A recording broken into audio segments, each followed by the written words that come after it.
Tenth physics के बहुत ही महत्वपूर्ण प्रश्न। यह प्रश्न एग्जाम में हर एक वर्ष पूछा गया है। जो 6 नंबर का होता है, विद्यार्थी जो होते हैं वो थोड़ा सा ध्यान न देकर गलत वीडियो के चक्कर में पड़कर और भ्रामक थंबनेल देखकर अपने आप को जाते देखते और कुछ नहीं पाते हैं। तो मैं आपको बता दूं, इस वीडियो के तहत आपको एकदम सिंपल सी तरीका, आप पढ़ते पढ़ते जिंदगी में कभी अब भूल नहीं पाइएगा, वैसे तरीके से सिखाया जाएगा। ओम के नियम, जो अक्सर फिजिक्स में 6 नंबर का प्रश्न हमेशा पूछा गया है। तो आइए हम आते हैं, कहा ओम का नियम। तो देखिए ओम के नियम क्या कहता है कि किसी धारा, ऐसे मान लीजिए कि हमने ले ली ये चालक तार है, आप देख रहे हैं चालक तार है। तो ओम साहब जब कहते हैं ओम जो कि अगर इसका ताप नियत रखा जाए, ताप नियत का मतलब बाबू है कि मान लीजिए कि इस रूम का टेम्परेचर कर दिया गया 25 डिग्री है, तो 25 डिग्री से न 21 डिग्री हो, सॉरी न 24 डिग्री हो और न 26 डिग्री हो, यानी 25 के 25 डिग्री बना रहे, यानी ताप अचर, यानी जो नियत हो। अगर ताप घट बढ़ होगा तो हम सही से धारा को माप नहीं पाएंगे। इसीलिए ताप निश्चित होना चाहिए, यानी अचर होना चाहिए, बदलाव नहीं। अब कहें तब अगर इस चालक से करंट जाता है, यानी इसमें यानी करंट प्रवाहित किया जाए, तो इन दोनों छोरों, देख रहे हैं ना ये दो छोर, इन दोनों छोरों पर जो उत्पन्न विभवांतर होगा, ये धारा में प्रवाहित यानी चालक तार में प्रवाहित धारा का सीधा समानुपाती होगा। ऐसे बाबू समझिए आपको कि इस यानी रूम के टेम्परेचर को नियत कर दिया गया, तब इससे करंट प्रवाहित किया जाए, तो इनके दोनों छोरों पर उत्पन्न विभवांतर यानी चालक तार के दोनों छोरों पर उत्पन्न विभवांतर प्रवाहित धारा का सीधा समानुपाती होता है। यही तो ओम के नियम है। कितना सिंपल सीधा, फिर समझिए पर कि अगर ये चालक तार है और ताप को नियत कर दिया जाए और इससे करंट प्रवाहित किया जाए, तो जितनी करंट बहेगी ना, इन दोनों छोरों पर उत्पन्न विभवांतर का सीधा समानुपाती होगा। आइए रोल की ओर। यहाँ का ओम के नियमानुसार यदि किसी चालक पदार्थ के भौतिक अवस्था का मतलब ताप होता है, नियत रखा जाए, तो उससे प्रवाहित होने वाली धारा का मान चालक के दोनों छोरों पर उत्पन्न विभवांतर का सीधा समानुपाती होता है। यानी ऐसे जानिए कि आपको बताते हैं पुनः एक बार कि ई भी है तो भी समानुपाती आई, तो समानुपाती का चिन्ह हटाने के लिए बाबू हमेशा कोई ना कोई एक ऐसे बराबर करेंगे, यहाँ नियतांक लेंगे जो आर ले लिए। आर क्या है? एक प्रतिरोध है, यानी समानुपाती स्थिरांक है, समानुपाती स्थिरांक है। जहां आर है समानुपाती स्थिरांक। अब गौर कीजिए, हम चाहे तो यहां लिख सकते हैं कि एक तो ई हो गया, या एक ई बना सकते हैं, चाहे भी जो बराबर है यहाँ आई हो जाएगा, इधर आर हो गई, एक ई हो सकता है। चाहे मान लीजिए कि हम आर को भेज दिए तो क्या हो जाएगा कि आई बराबर भी बटे आर हो सकती है। यही ओम के नियम का है। अब आ गया था सत्यापित करने के लिए, गौर कीजिएगा।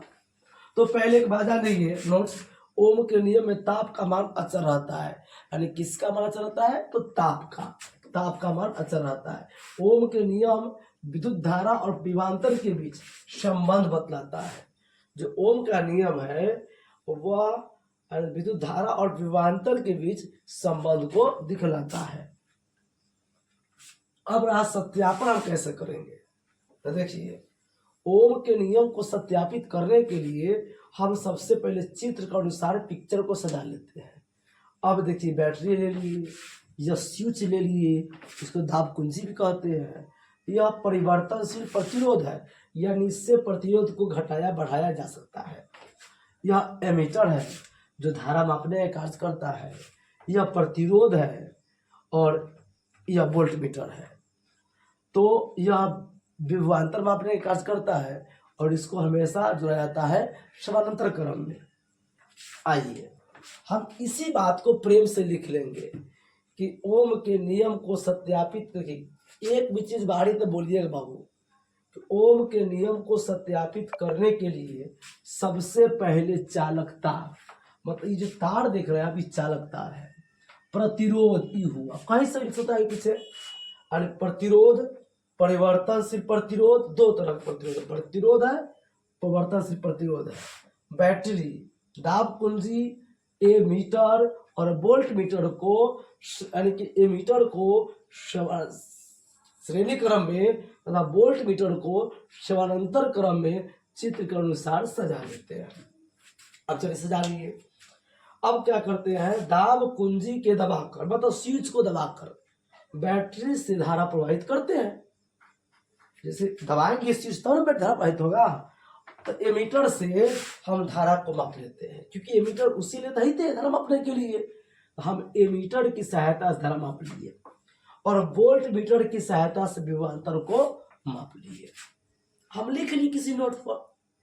अब हम क्या करेंगे, इस परिवर्तनशील प्रतिरोध को ऊपर कर दिए। जैसे यहाँ है तो इसको हम यहाँ ले गए और यहाँ ले गए, मतलब ऊपर घसका दिए। और तब हम देखते हैं कि अब क्या हो रहा है। तो हमने देख पाए, इसी बात को तो आगे लिखे हैं, सॉरी, कि परिवर्तनशील प्रतिरोध को ऊपर कर दिए, फिर धारा प्रवाहित करते हैं। तो धारा प्रवाहित किया जाता है और एमीटर के सहायता से धारा मापते हैं तथा वोल्ट मीटर के सहायता से विभवांतर को माप कर फिर लिख लेते हैं। फिर देखिए अब हम क्या किए, इस परिवर्तनशील प्रतिरोध को ऊपर से नीचे लिया है, पूरा नीचे, और फिर क्या किए, फिर बैटरी से धारा प्रवाहित करते हैं, यानी परिवर्तनशील प्रतिरोध को नीचे लिया है। अब धारा प्रवाहित करते हैं, धारा प्रवाहित करके एमीटर से धारा को माप लिए और वोल्ट मीटर से विभवांतर को माप लिए और लिख लिए। जब इन सारे मान को जब हम नोटबुक में जब देखते हैं तो हम पाते हैं, जब हम सभी मान को देखते हैं, देखिए कितनी सजा गया है। इन सभी मानों को जब देखते हैं तो हमें मालूम होता है कि जब धारा का मान दुगुना हुआ तो विभवांतर भी दुगुना हुआ, जब विभवांतर आधा हुआ धारा भी आधा हुआ। इससे ओम के नियम सिद्ध होता है। मतलब देखिए आपको हम साफ शब्दों में एक बात बता दें कि सबसे पहली बात लिखकर हम लिखते हैं कि जो क्रिया करते हैं उस क्रिया को बहुत ही आसान मेथड में समझाया गया है। अब जब इन सारी क्रिया को जब कर लेते हैं सिद्ध होता है तो आपको एक ग्राफ खींचना पड़ता है। तो देखिए क्या कहा कि विभवांतर V को x अक्ष, धारा I को y अक्ष मानकर ग्राफ खींचते हैं और सरल रेखा जो होता है ओम के नियम का जो ग्राफ होता है वह सरल रेखीय होता है। जो यह सरल रेखा में है इससे ओम के नियम सिद्ध होता है। तो यह प्रश्न आपके एग्जाम में 6 नंबर का हर साल पूछता है।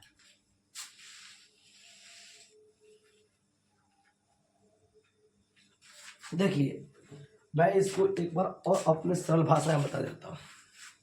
जैसे ओम के नियम को चालक तार, प्रतिरोध, परिवर्तनशील प्रतिरोध,